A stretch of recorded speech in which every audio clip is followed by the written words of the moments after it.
Itxinek orokorrian azaldu du fotograma liburu honen nondik norako garrantzitsuena, baina nik nire aldetikan kontatu nahi nuke abia puntua edo proiektu hau badula 2 urte eta erdi edola nintzen iten, eta hasieran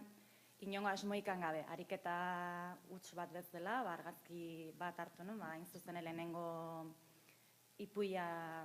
den argazki hoi, eta argazkiak netzako indar berezi batzun, eta hortik sortu nun istorio bat. Eta, ariketa horrekin jarraitu nun, gustoko argazki bat ikusten nun bakoitzean, hartu eta istorio bat sortzen. Ez dakit kazetari nazelako den, baina bai egia da fotokaztaritzak eta argazki gintzak atentzioa ditzen dian zerbait dela, eta badutela ohitura argazkilari baten bizitza behiratzeko, bere lanak ikusteko, eta egia esan argazki hauek, 11 argazki hauek, oso bidez berdinetatik iritsi naiz horietara. Batzutan iritsi naiz, albiste baten bidez, beste batean iritsi naiz, Madrilen Foto Espainiako erakusketa batean ikusi nulako baten lana, eta bide desberdinetatik. Eta, nire lana izan da, egia da erabat subjetiboa dela, eta nik argazki bat azken finean momentu bat da, momentu bizitzaikan ez duen bat, eta ni saiatu nazena egiten da, momentu horren atzian da ona, edo momentu hortara iristeko gertatu den hoi asmatzen, asmatzeko lizentzia hori eman jot nire buruari, eta egia da erabat subjetiboa dela, niri gauza bat iradokiko zian argazki batek, eta beste ateri segura asko beste zerbait. Orduan, norbaitek nahi baldin badu ariketa inbera aldetik eta argazkiak hartu, eta bere ipui propioa asmatu,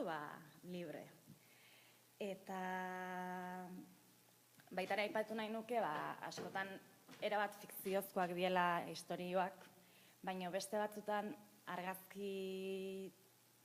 argazkitik edo argazkilaritik badu oinarri erreal bat, akaso protagonista bada argazkilaria edo egitan argazki hortan ateratzen den pertsona hoi, ez da beti pasatzen, baina kasu batzutan datu erreal eta historikoak eta argazki horren egitazko testu inguruak erabili ditut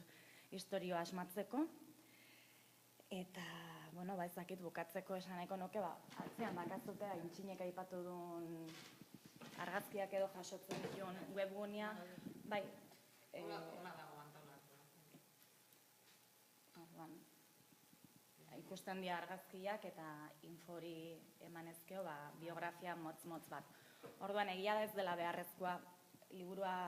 perfectamente ulertu daitekela argazkiak ikusi gabe,